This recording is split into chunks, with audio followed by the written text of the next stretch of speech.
Hello, welcome back to my YouTube channel. Our topic today is timer.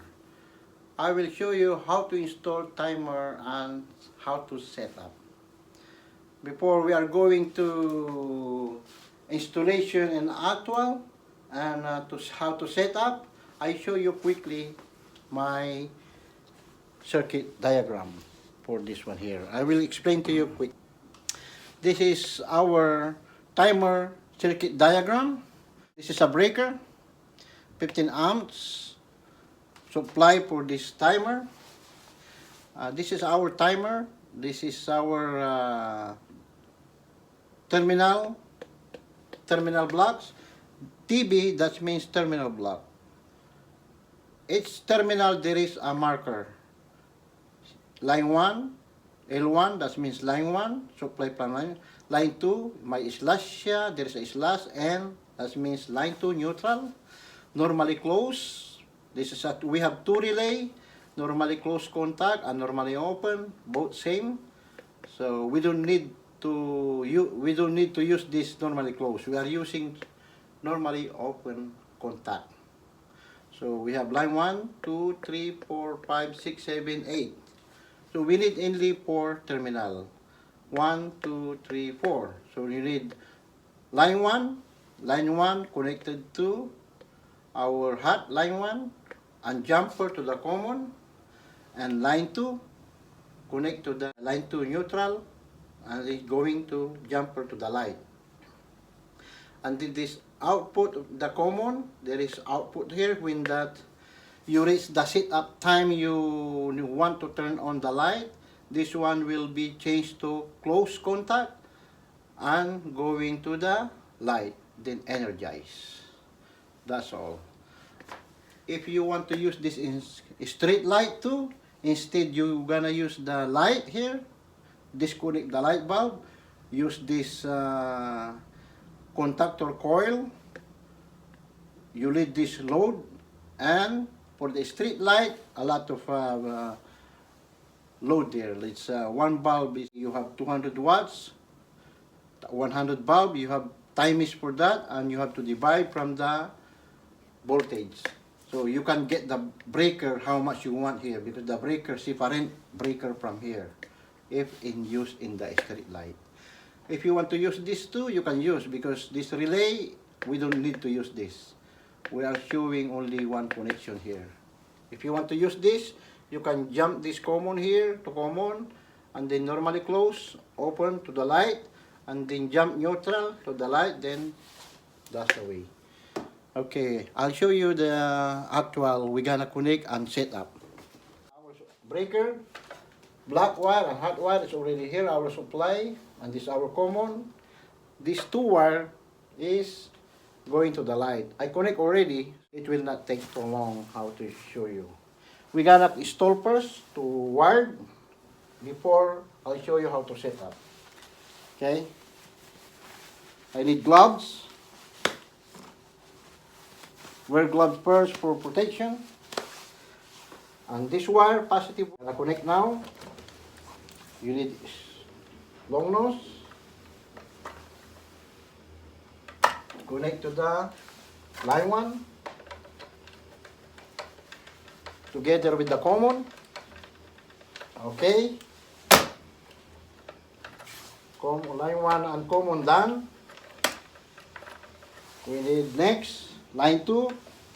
Line 2 and neutral going to the light. We connect together to the line 2. Easy to connect the wiring.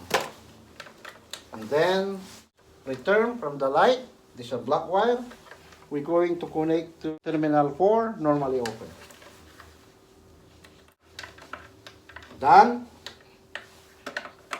Okay. Finito. How to set up the timer. This one here, you can see here, there is a small arrow here. This arrow is pointing what time we are now. What time is it now? And this one here, you wanna see, you can see here, PM, AM. That means AM, you want to turn off the light on 6 a.m. and turn on the light 7 p.m.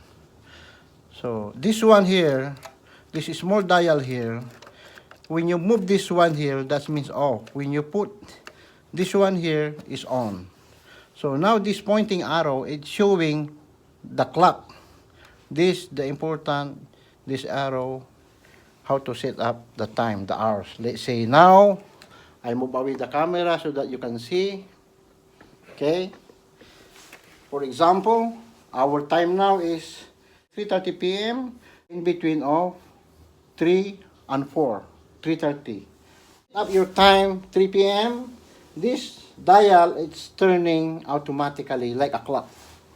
This one here, small one here, don't mind about this. This dial here, when you turn, only clockwise. Don't counterclockwise, so that to prevent the damage the gear of the clock. Para maiwasan nyo masira ang gear sa loob, huwag nyo ikuting pabalik.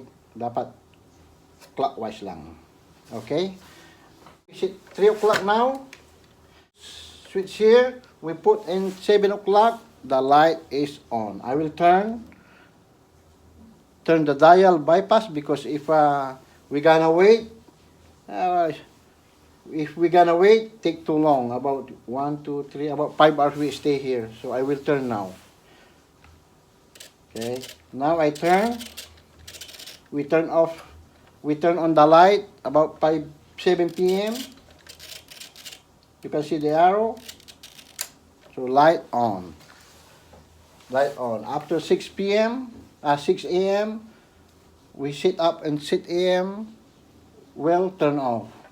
So let's say this clock, we are sleeping, I will turn manual, okay? Then this is the dial. After reach now at 5 a.m. now, after 6 a.m., the light turn off, okay? So 6 a.m. might be too bright already. So if you want to adjust 5 a.m., I'll use the screwdriver so that you can see. Okay, this is screwdriver here. We're gonna move that one here. Move this side one by one. Put in 5 a.m. 5 a.m. the light is off. Or 4 a.m. because sometimes 5 a.m. is too bright already. 4 a.m. the light is off. And then 7 p.m. light on. Okay, I'll show you one more time. Turn this one here. Turning. Now 7 p.m. Dark now. Light on. And then reach 7 a.m. 4 a.m. Close. That's all. 7 p.m. on. Okay, one more thing. Just in case you have problem here, maybe this I will show you quickly. This you can see here in the middle, this set point 2. When you move this one, the middle one here, okay, I will close up so that you can see. This middle one here, there is a 1 and 0. When you put in 0, a 1, that means continue. Light is on. Power is energized all the time. You see that right here? Power energized. Even the clock is here. That means that purpose, you bypass the selector switch inside. Now, if you put in the middle, see, slowly move. Okay, if you put in the middle, that is automatic switch. It's working. Okay. Light on, light off. Now, if you put in the bottom, there is a 0 here. May 0 dito. If you put down here to 0, that means off. Pag binaba nyo, off siya ang ilaw. Kahit anong ikot niya, even turning, the dial will not turn on anymore. So, at least you know how it's work, this one here. Just in case you install, and by mistake, it was in 0 or 1, at least you know what to do, right? Okay, we're gonna put in